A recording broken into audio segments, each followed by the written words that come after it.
to this week's episode of Booking the Territory, the Unprofessional Wrestling Podcast. For today, we're talking NWA Saturday Night on TBS from April the 22nd, 1989. I am sitting here with Doc and not Hardbody Harper, and wait till y'all hear this story. Yes, Harper strikes again. But before we go there, Doc, how are you this evening? I'm here, man. You want to know the... I'm going to speak to the people out there. I'm going to give a Doc-A-Holic shout out in a minute, but it's hard out here for a pimp. You know what I'm saying?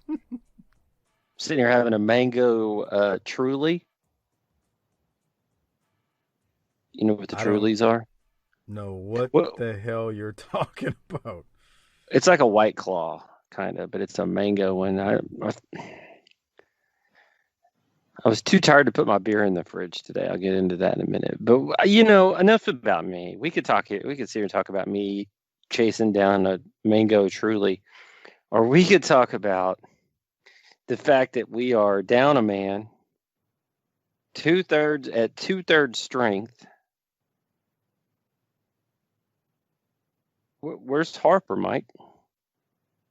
All right. So... I guess 5 minutes before we were set to record, I get a text message. Brah, I forgot to tell you. Oh, okay, Harper. What'd you forget to tell me? Because it's always something. It's never going to work out good for you when he comes at you like that. You know that old Monopoly card? I don't know if I think it was a community chest. It said bank error in your favor. Yeah. Collect $200. Nobody's ever had a bank error in their favor, and nobody's ever had Hardbody Harper come at them like that and end up like richer for the experience. So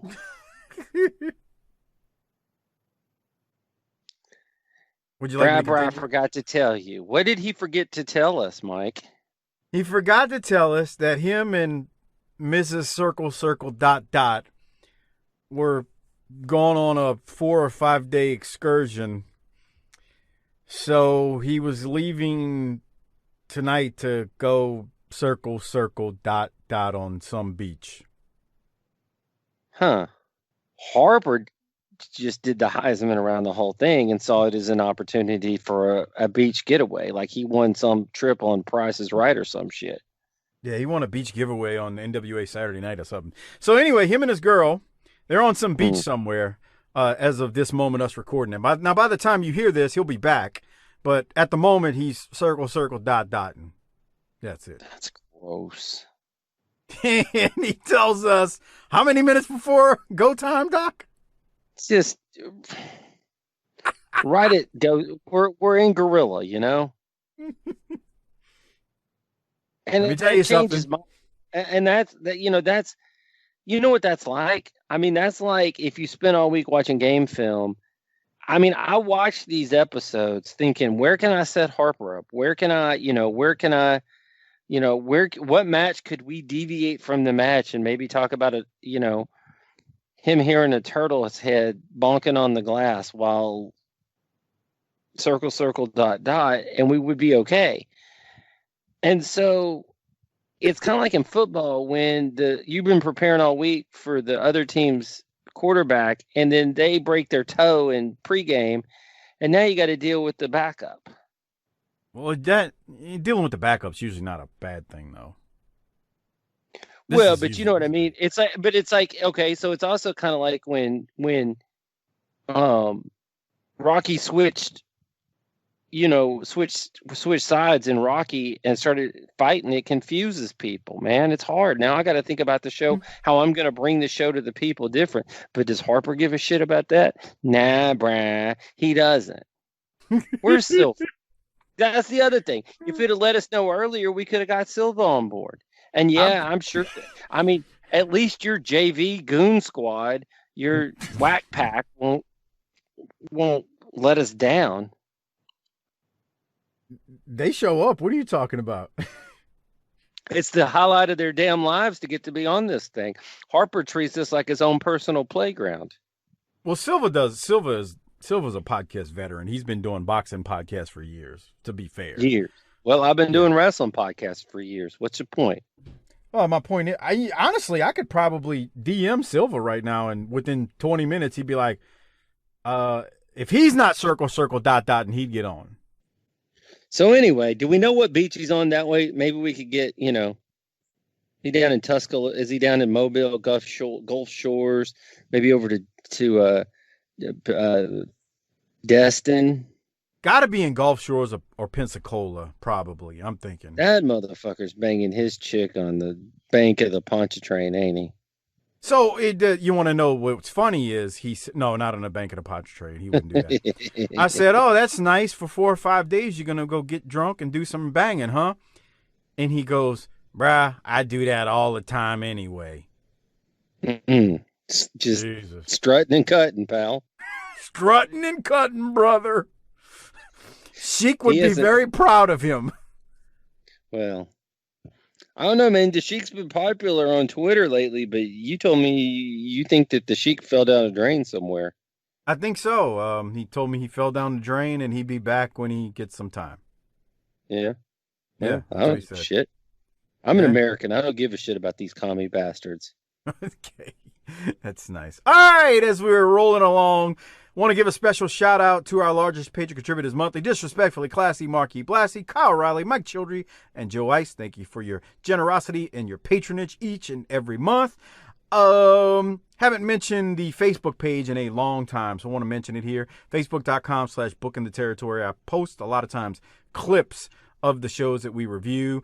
They're pretty much, I don't say every week, but I do post them as I can. So check out the Facebook group. not talking about the group. I'm talking about the actual official page. Another reason why I'm plugging the official page is because on the page, we're almost at 9,500 or 9,500 likes. So please go like that page if you haven't already done so. Again, it's facebook.com/bookingtheterritory. And then follow us on Twitter, something else I never plug, at BTT_podcast. That way you know when the shows drop, even though we consistently drop them every single Thursday at 7 p.m. Central Time. Doc, real quick, I got one, not a new patron, but a patron who bumped up his pledge this week. I want to thank Will Parker, long-time Patreon member. He's been with us for a very, very long time. Thank you, Will, for bumping up. It is greatly appreciated. And with that said, I need to throw it to Doc to see if Doc has any Doc-A-Holic Spotlights this week.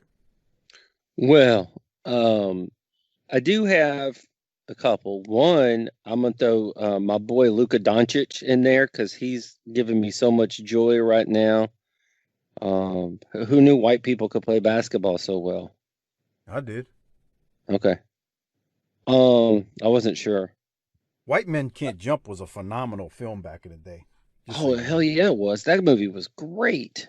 You know the irony in that movie, I'm probably getting this story wrong, is Wesley Snipes couldn't dunk a basketball on a 10-foot goal, but I believe Woody actually could. I love that scene where he goes over to get his money at the apartment, and they're all sitting there watching the game, and they forget that they're all pissed at each other and start rooting for the Lakers. That's what sports can do, man. Sports brings people together, man. It does, and I'm telling you, we need it now. Here's my spotlight of the week tonight. So, first of all, I saw that Fritz von Moltke was out there on the webs, and I don't know if he's listening to us anymore because he seems pretty salty these days. But he said that he was talking about that the Black Crowes were made for vinyl, and you know who the Black Crowes are, don't you? Nope. Okay, they were a rock band for the last 30 years, 30 years. Sounds riveting. Yeah, they were pretty popular. If I would know all the hippity hop groups of their level to be able to talk to you, but I kind of need Harper for this, and he's not here. Anyway, he said they sound better on vinyl. I don't do vinyl, but their first two albums were amazing. So he made me think about that today, and I'm gonna shout out him and the Black Crowes. So I guess I'm shouting myself out. And then. This one's personal, dude. This is a serious shout out here. Bruh. This online school thing ain't no joke, is it? It's hard. Bruh. So I'm shouting out everybody who's listening to this is trying to facilitate their little kids learning, most likely while they're trying to hold down a job at the same time.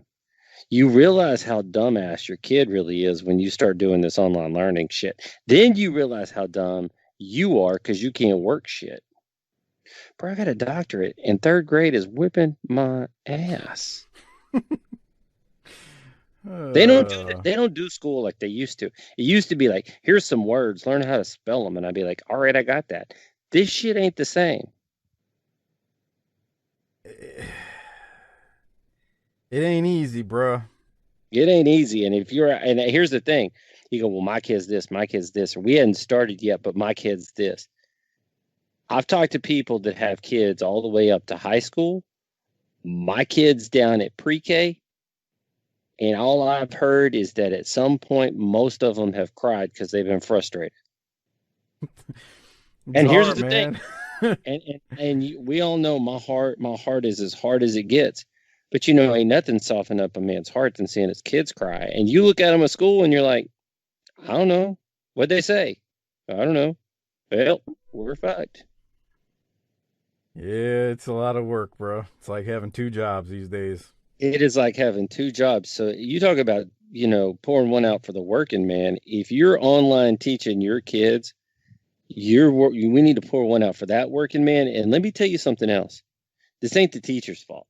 The teachers are the super duper heroes because they're trying to fucking figure all this shit out on the fly. Yeah, pour one out for them. You try having a Zoom call with 22 8-year-olds. It's hard enough for Mike and I to do this with Harper. Try having 22 8-year-olds on, and you're trying to teach them some shit, bro. I was listening today. I think one of these kids was in the top bunk of a bunk bed and fell off the top on the Zoom call. Okay, so here's something funny. My daughter told me somebody in her class was off of mute and was on their phone, and that wonderful song WAP started playing in the middle of class.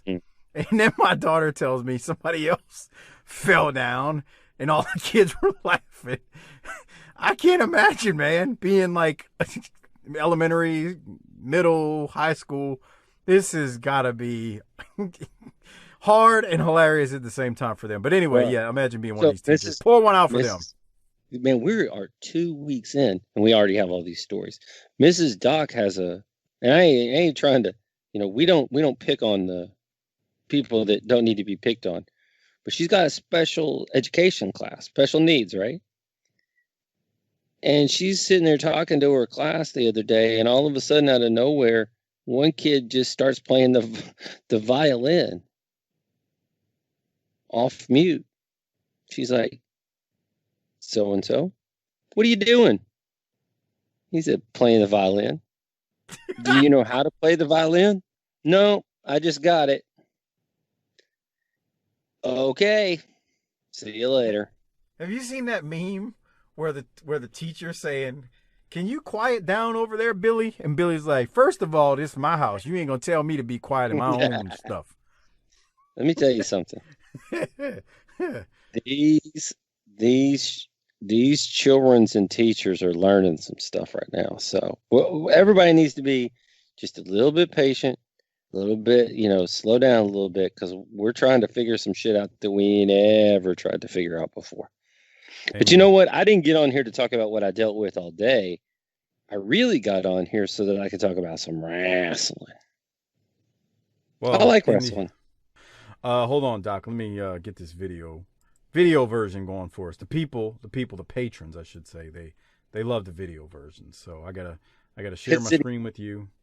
City patrons, and I'm going to tell you the real reason why we're still doing this show, while we're after a day of online learning, online working, we're still here pumping out content so that people like Harper can go to the beach and our patrons get served.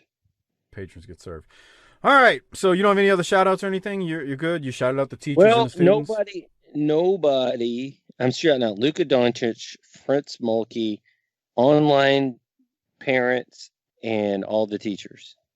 That's nice. my That's eclectic. classy. That's my eclectic mix, and it would have included some 5-star reviews, but everybody's a lazy piece of crap.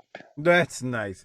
Hey, if you drop a 5-star review on Apple Podcasts, we will read it on air. So please do so.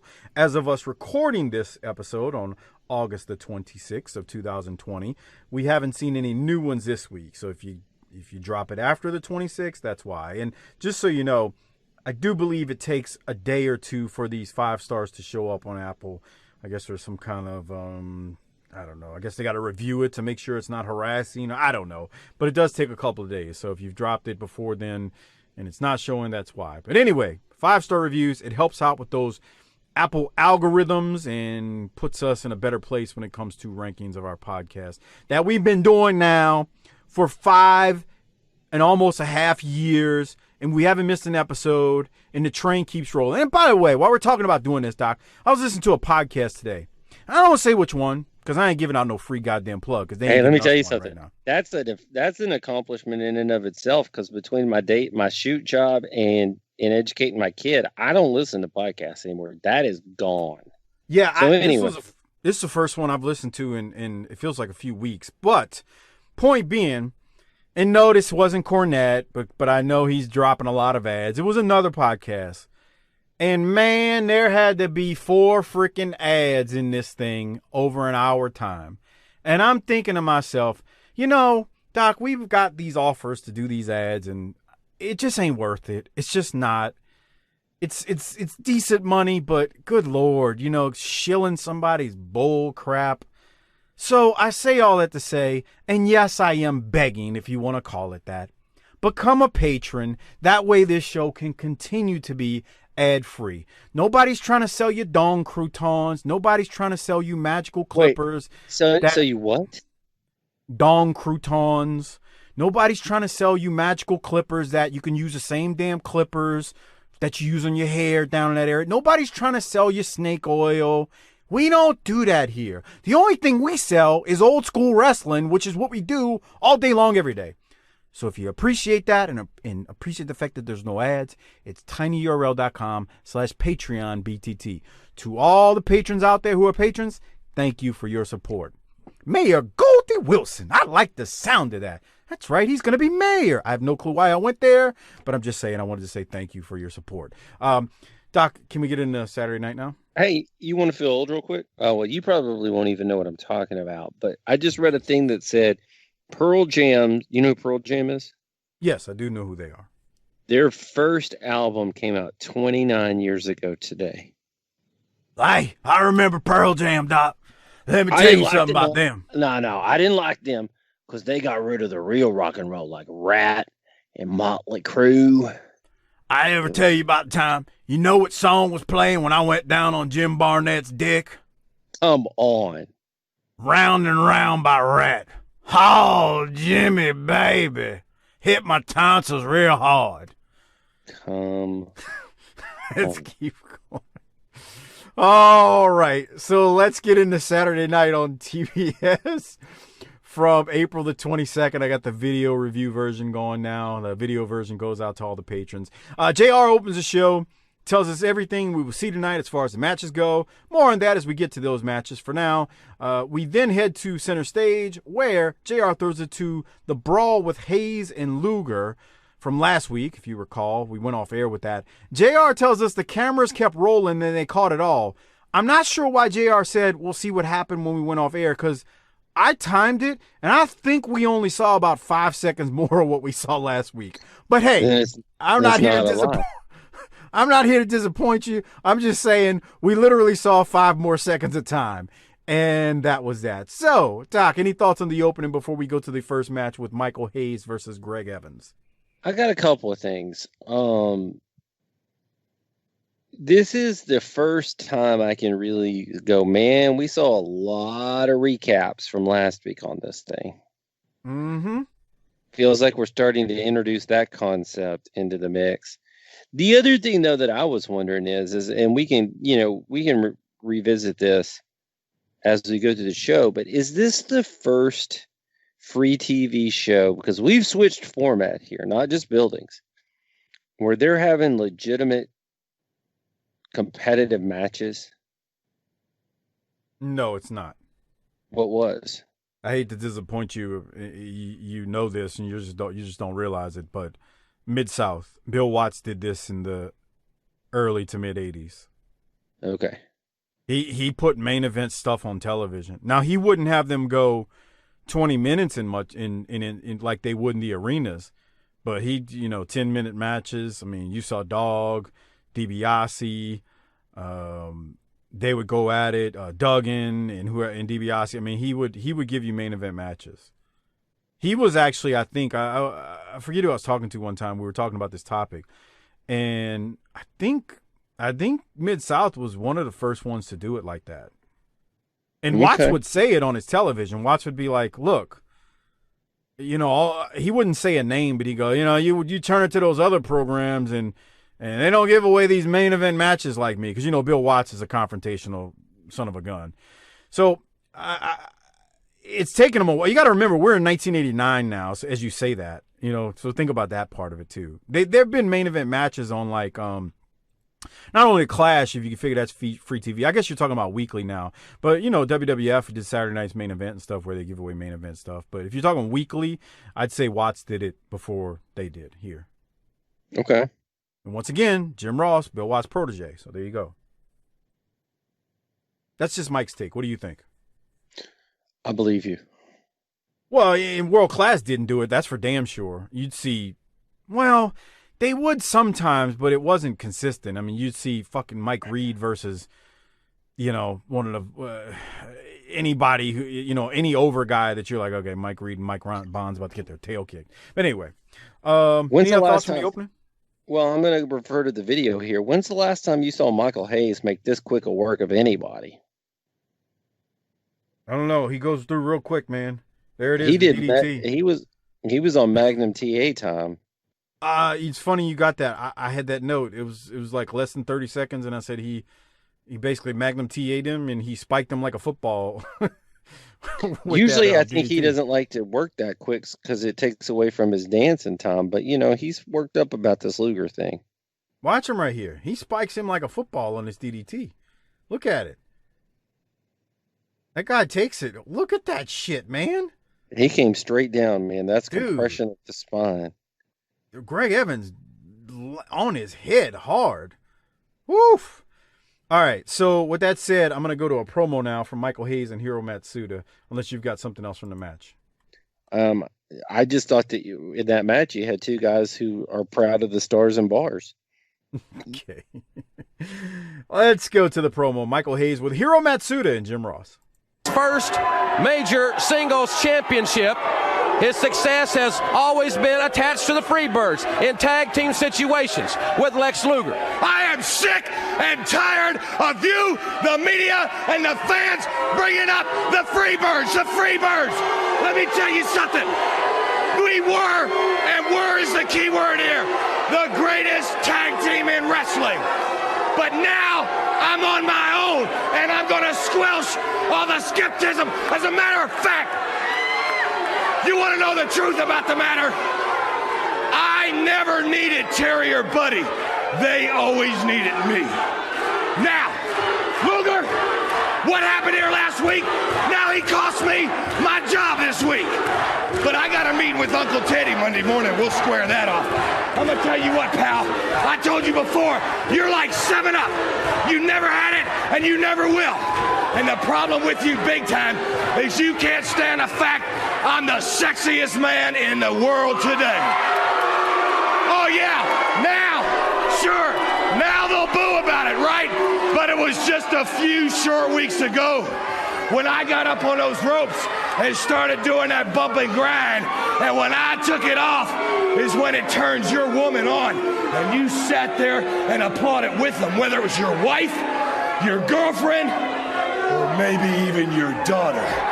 So the thing is, Jack, May 7th, Nashville, Tennessee, you're going to find out, Luger, that you can't go through me, Jack, because we're going to have the biggest congratulatory celebration party when I bring home the U.S. title, when the Nature Boy brings back home the world title. Because you know what, Luger? I can run all over you, all through you, and there ain't a thing you can do about it, because I'm the hot child of the city. I do run wild, and mama, I am pretty. So mark it down. May 7th, Nashville, Tennessee. Just you and me in the DDT. Okay. What do you think about this? You said okay. I mean, it sounds like you got something to say. Well, he says he never needed Buddy and Terry. They needed him. That's blasphemy. But I know why he said that right now. But I don't want to say why. Let me revisit it when we get there. At the pay-per-view. I thought it was a great promo. He's establishing himself as the guy. He basically said, when I take it off, your daughter likes it. That's some heel work. That's some heavy heel work.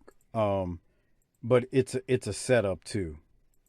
The reason he said that. I'm talking about the he don't need Buddy and Terry. I'm aware of that, but I'm trying to act like it's not. Yeah, no, I that's what I'm saying. I'm not saying anything else. Come on. That line about I'm the sexiest man in the world and your wives and daughters in the crowd were lusting over him, bruh. He meant every word of that too. That wasn't. That was a shoot. It was a shoot. He was literally injecting that.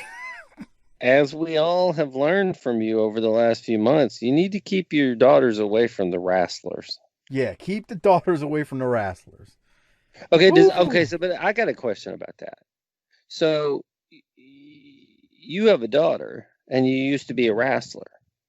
If you were hanging out with some wrestlers, would they leave your daughter alone because you are in the fraternity, or is it just, man, fuck it? I mean, she's a little girl right now. I mean, she's. I mean, when she gets old enough. Come on, I ain't trying to be. Nah, I'm not taking her around wrestlers. Okay. Does that answer your question? I think that does quite answer my question. It kind of makes me feel dirty to be a part of this great industry. That was a great promo. I mean, we're going to party. Ric's going to bring it home. I'm going to bring it home. You don't have it. I didn't need Buddy and Bam Bam. That was good. I mean, I'll bang your whole family. What else do you want? Pretty much. That's what he said. All right, so keep that in mind. He doesn't need Buddy and Terry. And we'll keep going. So next up, we go to the Road Warriors, and they're angry. Let's hear from them. Welcome back, ladies and gentlemen, to World Championship Wrestling. We're going to see a great tag team event. Ranger Ross and Randy Rose will take on Rip Morgan and Secret Service Jack Victory in just a moment. But one of the big confrontations in Nashville at the big pay-per-view spectacular, the Road Warriors and the Varsity Club. Here are comments from the former tag team champions of the world. Yeah, we lost our world tag team belts. We didn't lose them fair and square, but we ain't gonna sit here and cry about it. We're gonna do what we do best. We're gonna get even. Like my brother said, we couldn't go to big colleges because we couldn't afford it. We don't want nobody to feel sorry for us. We were street smart. And we like being street smart better than any stinking university. You learn more out there than any stinking school could teach you anywhere. What we learn is self-pride, self-discipline, and we never give up anything for nothing. So Varsity Club, you enjoy those world titles while you got them, because your days are getting numbered and the time has come for the Warriors to get back the world belts. Tell them, Hawk. Precious Paul Ellering told me a mighty fine line. He said, Hawk, an animal, vengeance is for the victims. And victims is what we were in New Orleans. Victims are the likes of the referee, Teddy Long. Victims of the Varsity Club and Kevin Sullivan. So be it. Vengeance will be for the victims. Since we are the victims, we'll get the vengeance. I wouldn't want to be you, Varsity Club. You have the Road Warriors, the Legion of Doom, hot on your trails. The gold belts, they belong around our waists and everybody knows it. Now it's time for you to use your college education. Time for you to use all those brains. You say you're the best wrestlers, and you know all about wrestling more than anybody else. But what you forgot to add, my boys, is that we're the best fighters in the business. We know more about fighting than you'll ever forget, you stinking punks. You know, after all these years of listening to Road Warrior promos and the many years we've done this show, Hawk's intensity is always amped up, and he still scares me to this day. And that's my comment there. He scares me, and I'll leave it at that. What do you think? Absolutely. And the other thing about it is that I liked Animal's promo about we didn't need to go to school. We got our shit a different way, and it's a way that's going to mess you up. They always mean business, and I think that promo right there speaks for itself. And they're always ready to whoop somebody's ass. Yeah, they don't even need a reason. They just do it for fun. Right. We were on vacation and beat a few people up. Remember when they said that a couple weeks ago? Yeah. They stopped in Hawaii on the way back from Japan and just beat a few motherfuckers up. Yep. Okay. Fuck it. So we go to... Go ahead. I'm really ready to understand what's going on with Ted Long. With Teddy Long? Yeah, because they haven't said anything else about it. So let's just wait. We'll figure it out. He cost the team the world tag team belts, and we don't know why. Yeah, if I remember correctly, it takes a while for it all to come out. And it takes a while. Let me just say that. It takes a while. Mm-hmm. And then he eventually gets suspended and all that stuff. But we'll get there. All right, we go to the next match. We got Randy Rose and Ranger Ross. We got a barn burner here versus Rip Morgan and Secret Service Jack Victory. I am so glad Harper was here. He would once again bury Secret Service Jack Victory with this whatever get up he's got on. But anyway, while Victory, he was outfit.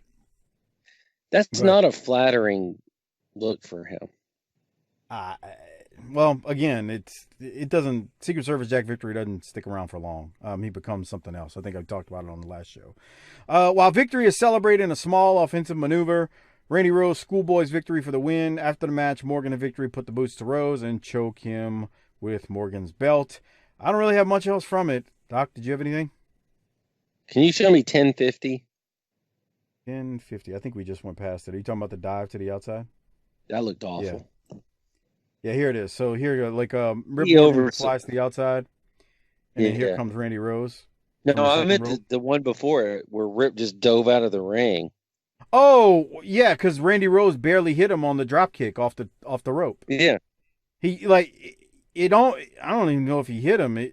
We're looking at it from behind Rip Morgan, but yeah, he barely hit him. And Rip Morgan flies out the ring. And the reason Rip Morgan did that because he knew that next spot was coming. So he's like, I got to roll out the ring because I know he's going to hit me on the outside. So this is the beginning of a long partnership between Victory and Morgan, no? I don't remember how long it was, but they do that New Zealand militia gimmick. But right now, they're just Rip Morgan. Here's how bad this match. Well, yeah, where's the Sheik? Last week he was with the Sheik. Everything was airtight, brother. Jesus Christ. And then this match was so bad that I didn't even realize that Ranger Ross got in. And then now I see him in there. Because my question was, did Ranger Ross even get in the match? Dude, I watched it and so this is the point. And this is where it's an interesting philosophy on how to book wrestling. Would you rather see 4 lower mid-card guys go at it, or would you rather see big talent squash enhancement talent? No, I don't mind. I don't want to come across bad. I don't mind this match. I mean, it gives you a variety. This is fine, and then if you got some squash matches in there too, it's fine. Okay. I mean, this isn't the worst thing. The gimmick is dumb, but it's not the worst thing, and the crowd's kind of into it. Victory looks like Victory looks like a fat piece of shit in that getup because the getup is terrible. Yeah. Yeah, the getup is in Jack Victory. To be fair to him, how he got to this point as Secret Service Jack Victory is definitely not his fault. It's, Dennis Condrey leaves, he fills in for him, and then I felt like because they did that, the hand was forced. Okay, well, let's just do something with him. He'll be Paulie's bodyguard, kind of, and I can't. It's like I don't blame him for this at all. Do you just think like I don't blame him for the Russian assassin thing? Like when they brought them in because the Powers of Pain left, like it's terrible for him, but I don't blame him. But go ahead. What were you asking? Do you think Randy Rose not that Randy Rose personally, but do you think Randy Rose looks like the kind of guy who likes hanging out with the brothers? No. Okay. Definitely not. Okay. Any other thoughts before we keep going? I don't think so. All right, so we're gonna go to a promo with Dick Murdoch shortly, but before we do that, before they head to Murdoch's promo, they show a replay of Orton defeating Murdoch with Gary Hart's help at the last Clash in New Orleans, and then they show a clip from NWA Pro where Murdoch is double teamed by Butch Reed and Orton. And then we see a Hart interview with Lance Russell where Murdoch tries to come fight Orton and Hart, but Hart and Orton get the best of Murdoch. So, like, they're showing these really quick clips. Lance Russell, brother. Lance Russell is, which pay-per-view is it? Is it the Great American Bash? I don't know. No, that's Gordon Soley. I'm getting them mixed up. Wait, we're going to have Gordon Soley soon? It's not till the Great American Bash in the summer. The pay-per-view, yes. Well, hell, it's late April. Let's get there. Yeah, it's like 3 months away, but I remember it. The reason I remember it so well is because I think Shivani covered it on the show. Maybe it was somebody else. But I went back and watched it a couple of years back, and I was like, holy shit, look at Gordon Soley. And Gordon was tremendous. Oh, my God. But anyway, all right, so any other thoughts on these? I hate to ask you this, but I'm going to ask you. Any other thoughts on these replay clips that we're getting here? No, I mean, I'd just like to see, Lance Russell involved, but... And to be honest with you, before I play Murdoch, did you have anything from his promo? I didn't, but I didn't want to not play it if you had something. I don't think I did either. He doesn't really say anything. Well, he didn't take out his teeth like last week, so... Yeah, I don't... I'm just going to skip. It was very much meat and potatoes, I'm going to get you, Bob Orton. And it's disappointing because they're about to have a big match, and I was like, I think Murdoch could do more, but it just doesn't... I don't know. It really wasn't all that great. So we'll go to the next promo. We go to Ricky Steamboat. I think this one's solid. So here it is. Welcome back, wrestling fans, to World Championship Wrestling. The big date is Sunday, May the 7th in Nashville, the big pay-per-view spectacular, the Music City Showdown. And it will be settled. The World's Heavyweight Championship will be on the line. Here are comments from the heavyweight champion, Ricky the Dragon Steamboat. Wrestling fans, you don't think that I know what I'm up against. A man like Ric Flair coming after this championship belt for the last chance in Nashville on May the 7th. You don't think that my back is up against the wall? Knowing that this man is probably going to finish his career if he doesn't get this championship belt back. The pressure is on me. I've got to prove myself once again. The competition is knocking down the doors. Everybody wants a chance at Ricky Steamboat. Everybody wants a chance, and they think that they can beat the Dragon. Well, Ric Flair, all these heavy-duty competitors around the world that are after me have put my back up against the wall once again. This is why this is going to be your last chance. Chicago was a day for me. New Orleans was a day for me. But we're coming down to May 7th here in Nashville. Me, my family, you coming back for the last chance. I thought it was solid. What did you think? Solid. Hell, if they would keep him to that kind of script and keep it short, he's fine. Yeah, I thought it was matter of fact to the point. Last chance for you, bruh. You don't do it here, you ain't doing it. Right, but you got to have him, set up correctly. I've said it since Steamboat came in. You're not here to listen to him promo. You're here to watch him. You're here to watch Flair cut ridiculous promos and those two do battle in the ring. That's what you're here for. Agreed? So what are we going to do until we get to the pay-per-view? He's got to do something. Because he can't let Rick come out and just talk and not say anything. Then he looks like Boo Boo the Fool. Then. No. When I say you're not here for his promos, I mean you do something short and sweet like this right here. And we're not that far off right now. I know, we got to record that, huh? Not this coming Friday, next Friday. Really? I'd love to have the superstar on, but Lord knows he might be going to another freaking beach that day, you know? I mean, you never know. Jesus Lord. He's got to watch out with that circle, dot, dot on the beach. You could get some sand in some places. You don't want to get it, you know? All right. I would imagine that I don't know this to be true personally, but I would suspect that sand would irritate the, you know. Oh, I got you. Yeah, it would. Let's leave it at that, all right? The brown eye, if you will. The brown eye. Tonga, the Polynesian Savage, is up in a match next versus Trent Knight. Doc, any thoughts? Tonga wins very quickly. Yeah, and it was just a suplex that won it, huh?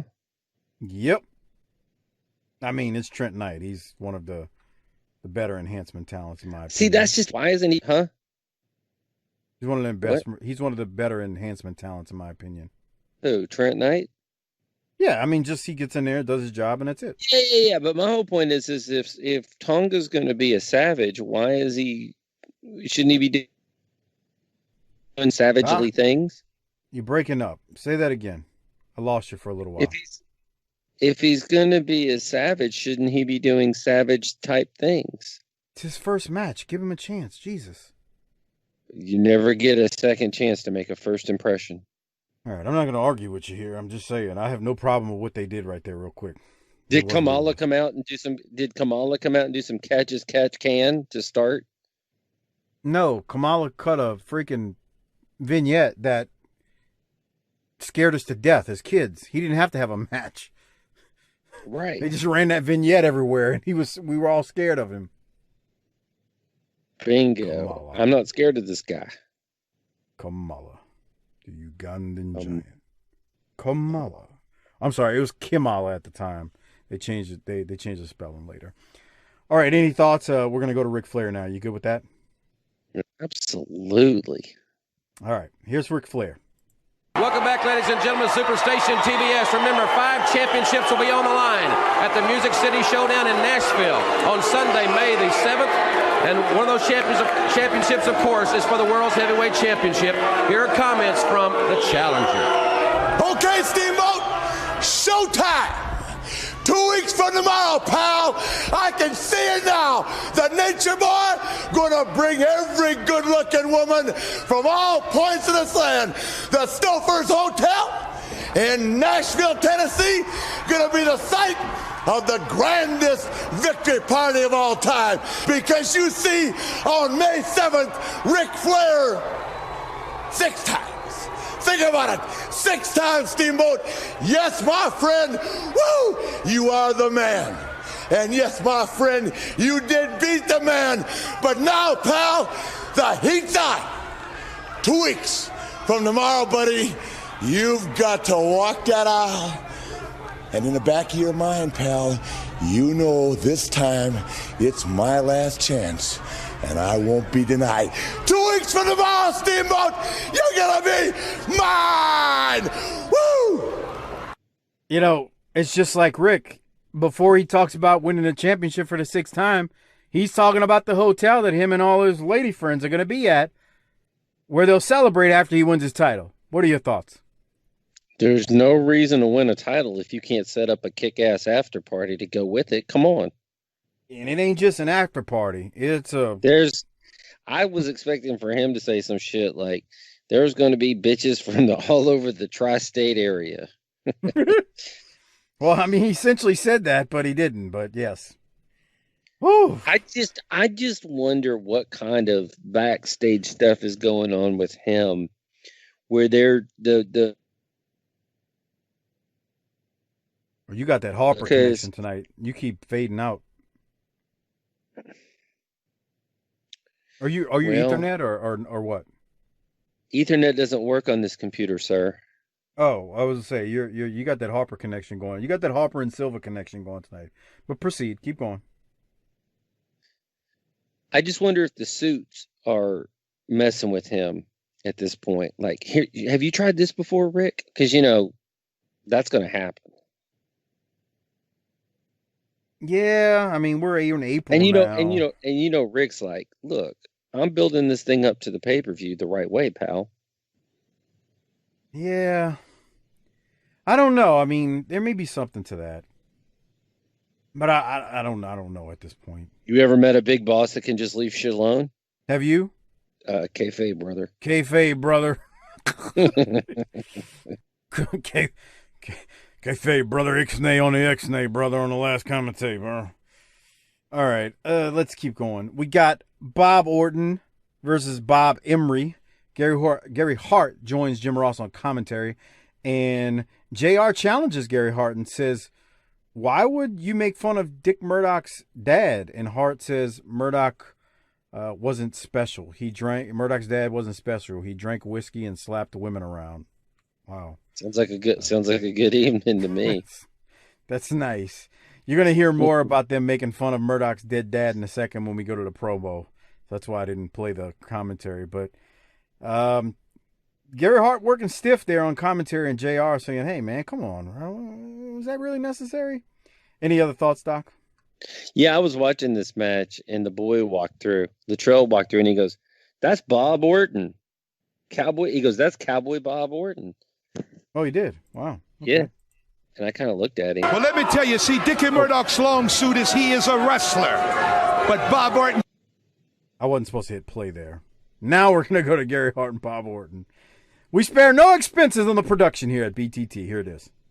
His long suit he is a better wrestler. So like I said to you, Murdoch, you get it together.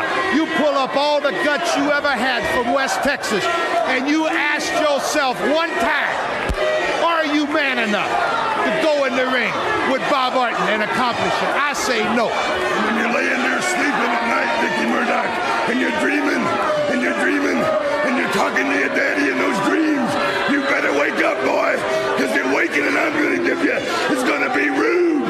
Your daddy was a has-been, Murdoch, and you never was. All right, I think we was also that big-ass drunk.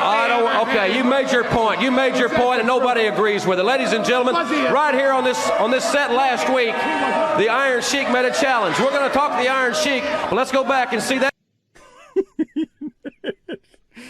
JR don't like him making fun of Murdoch's drunk dad. Do you have any thoughts on that? I thought Gary Hart and Murdoch were great there. What'd you think? Gary Hart's wearing that jacket that looks like he's like a 1974 college basketball coach, too. That was an interesting looking get-up he had on. It really was. Look at it. What's that basketball coach that used to fucking wear that? He dug them shits out the back. Wimp Sanderson? Wimp Sanderson. Yep, that's him. Yeah, I got this knowledge. Yeah. Okay. I thought Gary Hart was great there. I thought Bob Orton was just fine too. I love them making fun of Dickie Murdoch's dad. Anything else? No, I liked it too. I thought it was good. Yep. So you heard JR talk about just remember. Back in the day, we left our families out of it. It trips me out when I hear these wrestlers say that.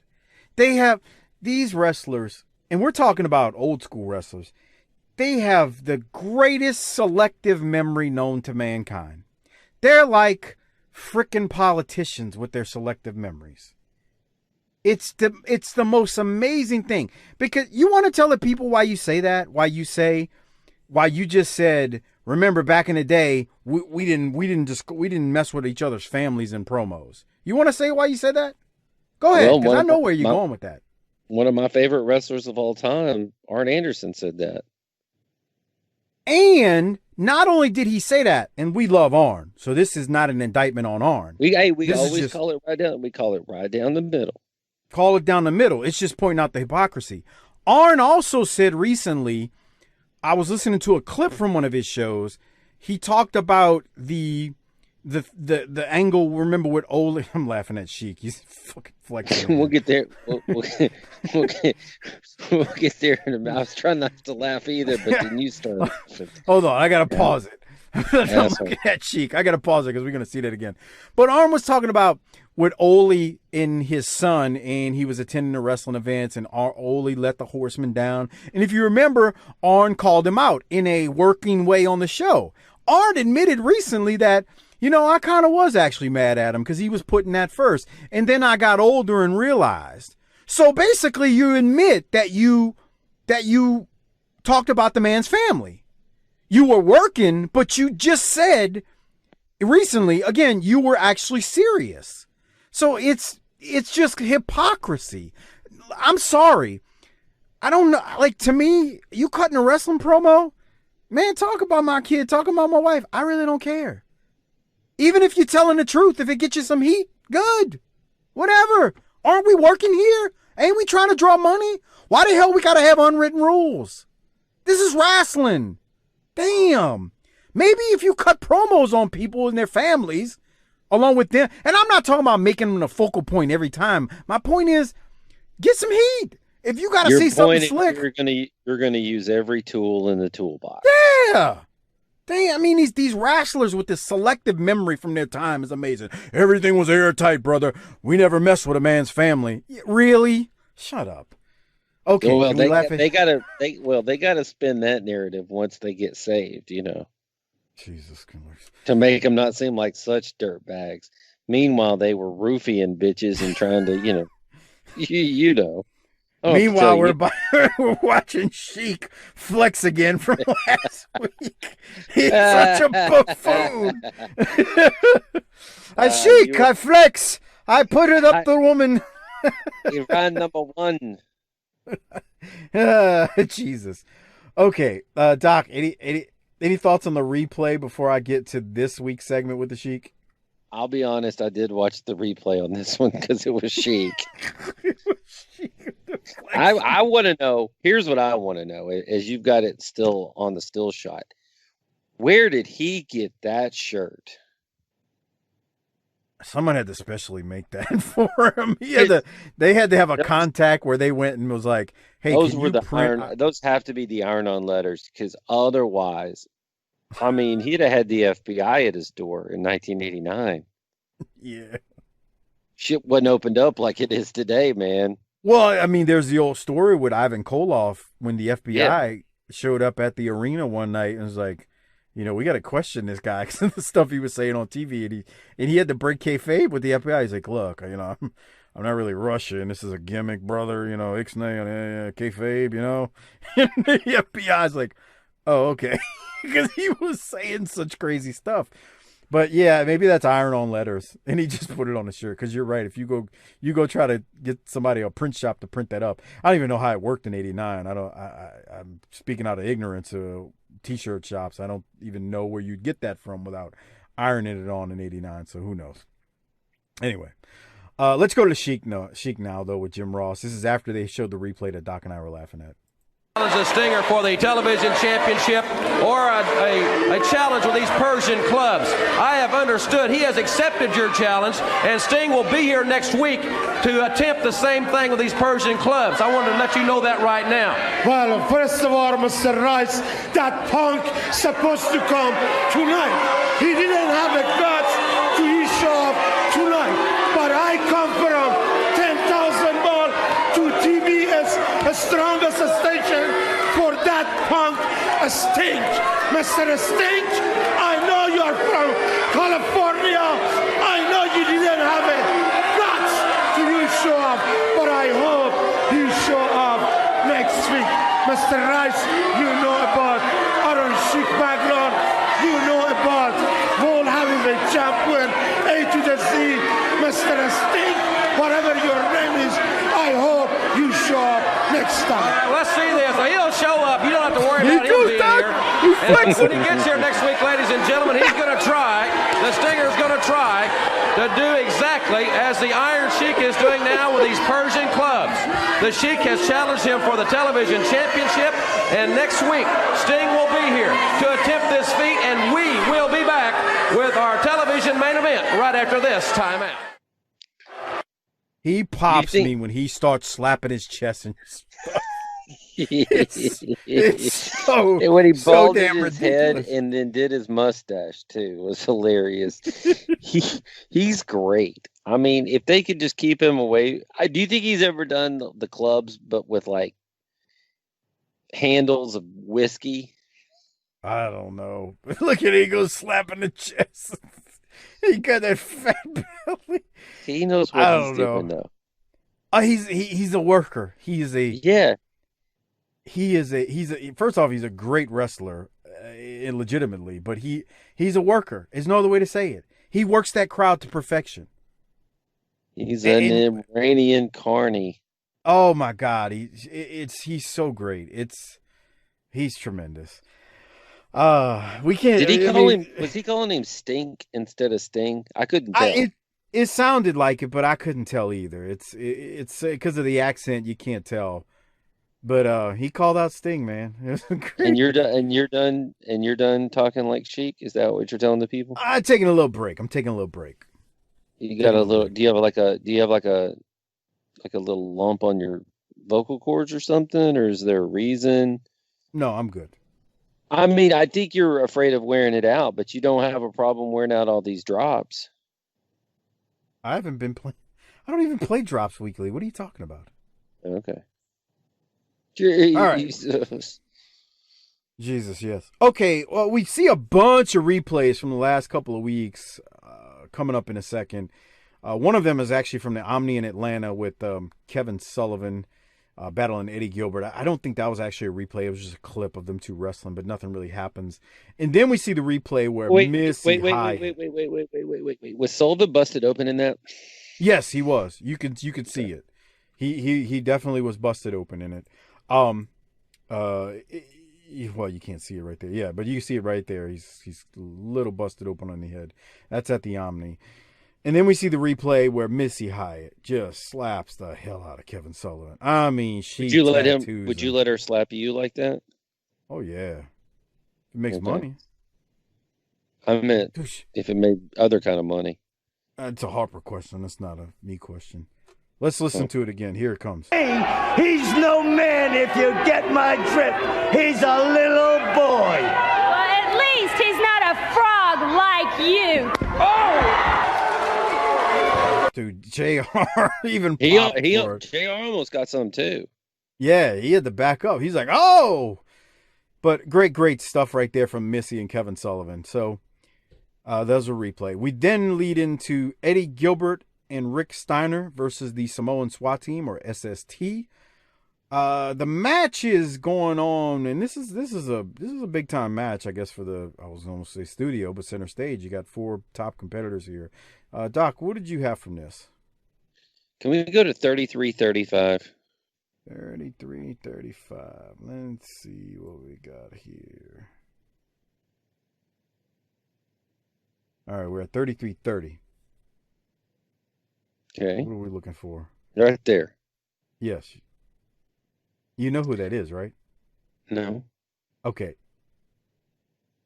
I'll tell you off here. I don't want to spoil it for anyone. That's actually someone very popular. Oh. I was afraid we couldn't make fun of them because they were special. No. You just don't realize who that is by looking at this person. I can't see it, dude. Is it Dark Journey? I will tell you off air. I don't want to spoil it for anyone. Okay. All right. I can't see it. I flipped at this point. I flipped on watching this on my phone, and my phone is cracked. I can't see shit. So that's nice. Okay, Harper. Send me a new phone. You send Harper a new something every time he breaks something. Send me a new iPhone. I don't know about a new phone. I mean, I could help you out with a headset. I could do things like that. I don't know about a new phone. Okay. But I will say this. That is going to be that person you saw, that woman that had a sign that said "I love Rick Steiner," is going to end up being a part of an angle with Rick and Eddie and Missy and all of this. So just, there you go. It was the first tease of that's going to play out. And what happened? Did I lose you? No. Oh, you messaged me. Yeah. Yes, that you could have texted me and not sent it through Skype. I was like, what the hell was that? Yeah, you nailed it. So there's that. Okay. But I'd like to nail it if you know. I'd like to nail it if you know what I mean, brother. Bitch, I think a lot of us would. Oh my. Okay. So again, we got Eddie Gilbert and Rick Steiner out there versus the Samoan SWAT team.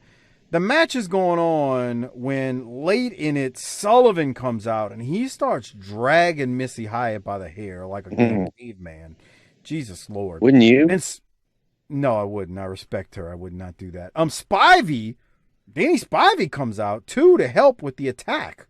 So he comes out of nowhere. Gilbert and Sullivan then start brawling. So we got Gilbert and Sullivan brawling on the outside. The crowd's going nuts. They're loving it. You know, this is a big moment. You know, center stage. They're alive for this thing. The Samoans, because of the brawl on the outside, they end up winning by countout, according to JR. At least that's what JR said. Technically, to me, it could have been a DQ, but it wasn't. So I don't know. Whatever. Everything wasn't airtight, brother. We'll leave it at that. It was a great brawl, and we're developing some personal issues here, so I kind of leave it at that.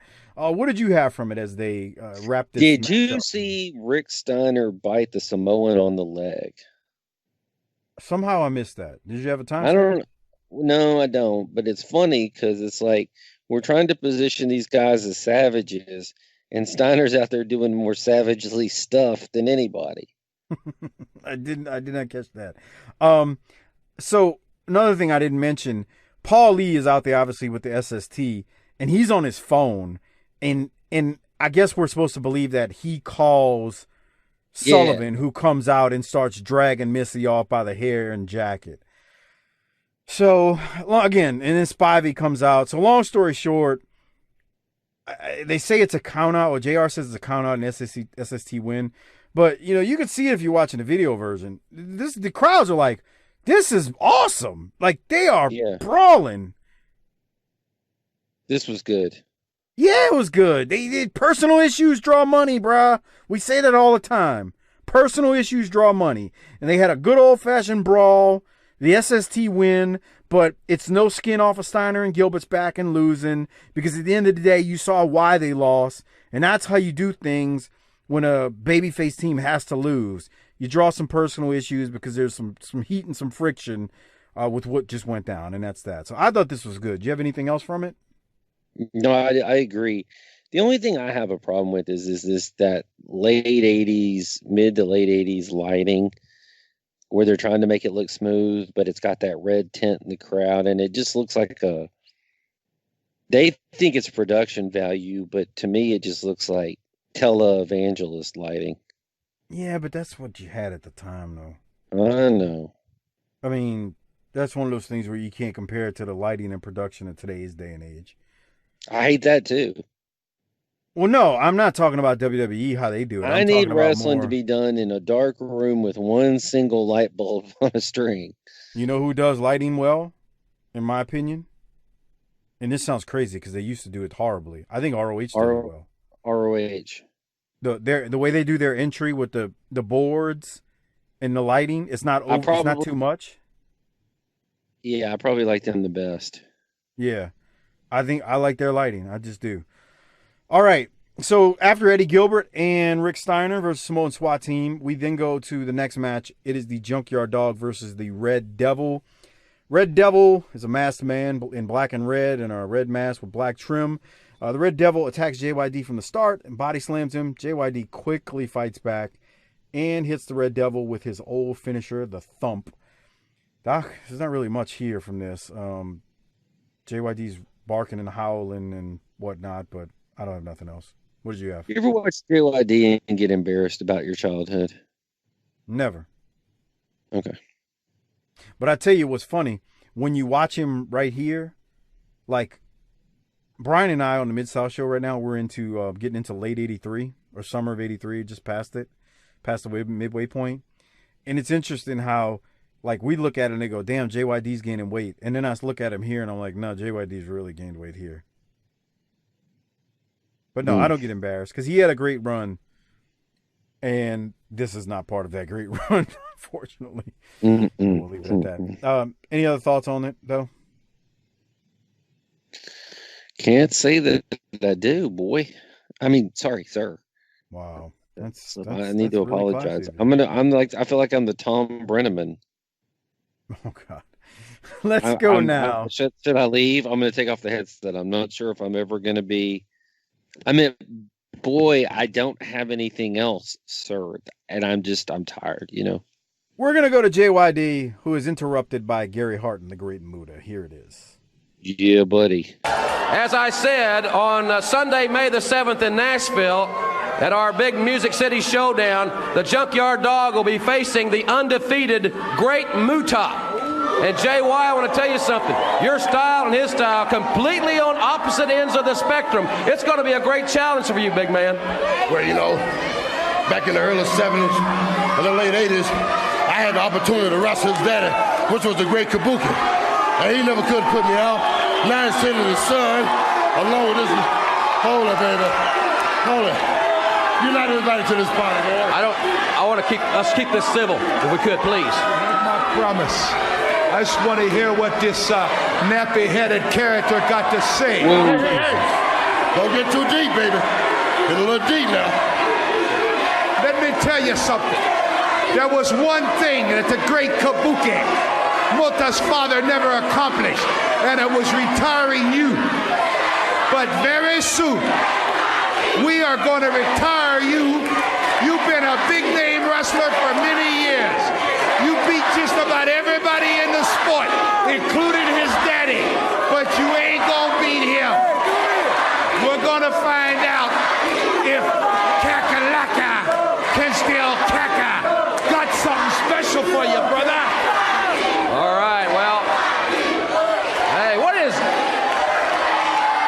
All right. Well, I think you made your point, and I'd like to be able to continue this interview, please. Hey, you the boss. All right. Let me tell you something. I apologize for that. I'm going to tell you something, Ross. This man can't come to the ring like a cabbage, all head and no rear. He going to have to bring something to get something. And when I come out of the alley, baby, I'm going to come out with both guns loaded. I'm not going to only spit from the lip. I'm going to be shooting dead from my hips. All right. Junkyard Dog has made it emphatically clear that he is ready for the challenge of the Great Muta. Now remember, ladies and gentlemen, right here on the program next week, the Stinger will be here and will accept the challenge of the Iron Sheik. The Stinger will attempt to execute the same feat with the Persian clubs that the Sheik has made famous. Thanks very much for being with us. I hope you have a great week for our whole crew. I'm Jim Ross. We'll see you next Saturday right here on the Superstation for World Championship Wrestling. All right, so Gary Hart working stiff called JYD a nappy-headed character? Wow. We just break all the rules back in the 80s, don't we? I tell you what I would have done. I would have had Muta missed him right there. I would have had, okay, so let's rebook it. Dog should have laid out Gary Hart, and as he did so for that comment, Muta missed him right after. And he's rolling around. We all know blinding the dog works. Let's do it again. Yeah. But he should have attacked Gary Hart for that comment, and then Muta could have missed him. That's right. Yep. We're leaving money on the table, man. We need to get in the Boogie Mobile and go back and save this Fed. And as you saw, that's how things go off air. So, other than being silly and popping us, is that JYD's best promo since he's been back? It was okay. I don't know about best, but it was fine. All right. It was all right. I don't know, man. I still can't get past that one with him and Hayes. I know that's going to be. Now you see how it feel when somebody try to buy you. And he follows that up with, "Oh no, we don't want no Toyota." Like, come on, bro. That was pretty damn wow to me. So I don't know. It's hard to look at that and then say. I don't think anybody that was out there was sober for that interview, though. Nah, I'm starting to think they were all drunk and high. Yeah. Okay, so we need to rate this thing. Before we do so, I want to remind you, if you're out there, please use our Amazon referral link. It costs nothing extra, and it is a great way to support this show. That link is tinyurl.com/BTTAmazon. Again, it's tinyurl.com/BTTAmazon. It is a great way to support this show without spending anything extra. If you're already purchasing things off of Amazon, the show gets a little bit of kickback in return and on what you buy. Again, it's tinyurl.com/BTTAmazon. Give the link to the wives, girlfriends, boyfriends, whatever you have, side pieces in your life. Tell them to use it every time they use Amazon. Do like our friend JBL Objective on Twitter did a couple weeks ago. Actually, put the link in the browser for your girlfriend, boyfriend, whatever, and have them use it. There you go. tinyurl.com/BTTAmazon. All right, Doc, we got like 6 minutes to go on this video version, so I'll throw it to you. Let's make this one snappy with our ratings. Who are you going to give your rating to? Or who are you going to give your? What are you going to rate this thing? I'm going to give this thing 45 minutes of 43 minutes of B plus. All right. I'll go A minus. I thought there was some good stuff, and it's just, it's not going to end well when it's WCW. Yeah, I'm gonna give it A minus. I was fine. A very quick watch, 43 minutes. So I'm gonna go A minus. I'm gonna give my Rolex. This might surprise some of you. Michael Hayes has been wearing me out on commentary but without him on commentary this week, I thought his promo was really good, and I really liked it. And I'll talk more about it when I can. What happens later on in a few weeks. I like Michael Hayes here. He's gonna give my Rolex. Who are you giving yours to? Man, we must be sharing this brain, because I'm going with Michael Hayes too. He talked about the Freebirds and nailing daughters, so That's nice, Doc. Real classy. He said it, not me. Real classy of you. Hey, okay, so that's gonna wrap up our NWA Saturday Night portion of this show. Something hit me today. It's it's late August right now. By this time. Is it that it's 2.5 weeks from the beginning of the NFL season and it don't seem like it? That's partially true too, but something else hit me today. So I was just kind of looking at the calendar, and I'm like, man, we're just like basically 90 days away too from an annual tradition here on the show. The BTT How to Give Thanks at Thanksgiving segment. We play. This will be like the 4th year. Can you imagine? We've got traditions now. Not only we're 5 years old now, or it's our birthday year. We're 5 years, right? We got the BTT How to Give Thanksgiving coming up in a few months. So that's a little teaser of something to look forward to. I actually was listening to that. I have this soundbite clipped. I don't have the sound bite, but I have it clipped. I have it saved on my computer. I was listening to it over last weekend, and I was like, I can't wait to play this again. Let me tell you what a couple of some people out there are going to have to start thinking about. We got to start, for those of us who have kids in this room, we got to start thinking about what Halloween's going to look like. How you going to trick or treat, motherfucker? Well, my kids are older. They don't do that. So right. And during a pandemic, are you really hot and heavy to take your kid down to Mall Santa and let him sit in the lap? Okay.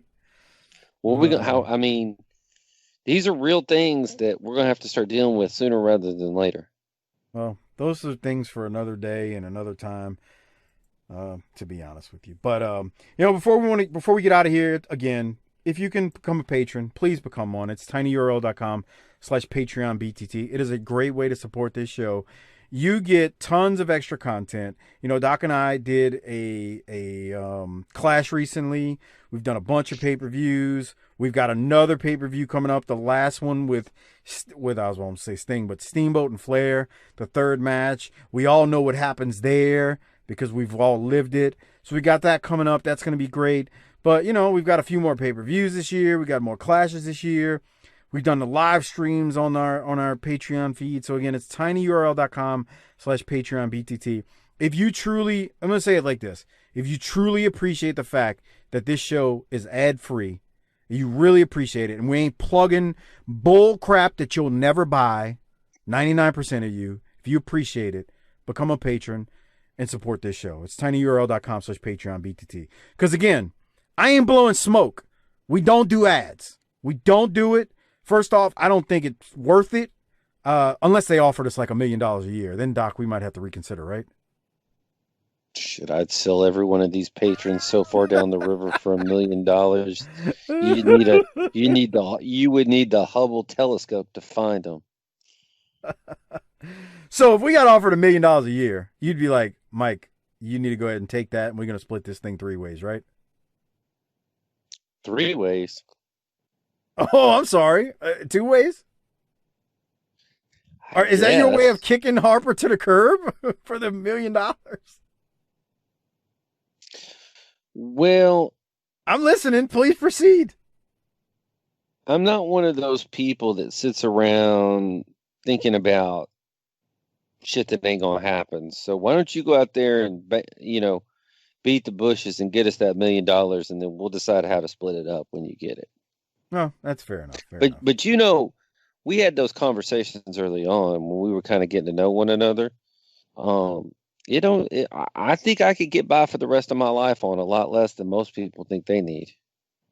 Oh yeah, I'm a firm believer. If like I've always told Doc this, I'm not just making this up on air. I've always said, if you can truly get yourself completely debt free, I'm not talking car note, I'm not talking credit cards. That stuff all builds up. But if you can actually have a house that's paid for, a car paid for, and have no credit card debt, you can free yourself of a lot of problems. And to me, it doesn't take millions to do that, in my opinion, because I live very cheap. Very cheap. Man, you talk Sasha about it, man. She's like, this motherfucker, he acts like we're broke. Dude, I don't spend money unless it's something I need. So if somebody knocked on our door and said, look, we don't want to buy you, we want you to plug our products, and we're going to give you $1 million a year for it, it'll never happen. But if it happened, Doc, we can keep doing this and we're going to get $1 million a year. Here's your 500 and here's my 500. How much of that how much are we giving Harper? That's messed up. This is probably not the best day to ask that. I mean, there's some things that there. In all honesty, there's some things to be discussed. There's a model that says we all 3 get it, a third. There's a model that says you and I started it and he came in later, so our intellectual horsepower fueled this thing. There's an argument to be made that you do a lot of the grunt work. There's an argument to be made that I do a lot of the strategic thinking. Strategic thinking. If you don't shut that corporate speak up, God, strategic thinking. What are you doing? Horizontally integrating with upper management? What the, Jesus. Well, I'd always be let it said that I'm the one who came up with Smoky Mountain Wrestling, pal. I'm the one that came up with the top 5s.